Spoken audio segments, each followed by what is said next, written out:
Brahmapur police station से police inspector Dilip सागर और team ने पब्लिक पार्क में रॉबरी करने वाले 2 आरोपियों को गिरफ्तार कर लिया है। 28 अक्टूबर शाम 10 बजे के करीब पब्लिक गार्डन में लक्ष्मीकांत नामी एक शख्स पर तेज हथियार से हमला कर उसके गले से 10 ग्राम का गोल्ड चेन और कैश पैसा लूट कर फरार हो गए थे।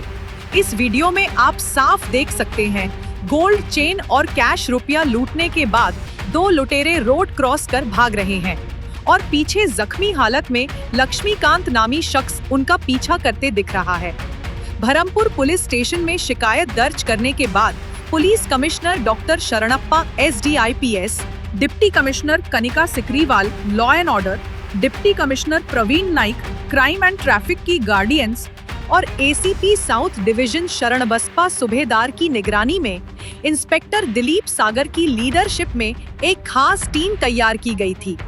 ये दोनों आरोपी के नाम विशाल उम्र 21 साल और रोहित उम्र 25 साल, ये दोनों बापू नगर के रहने वाले हैं।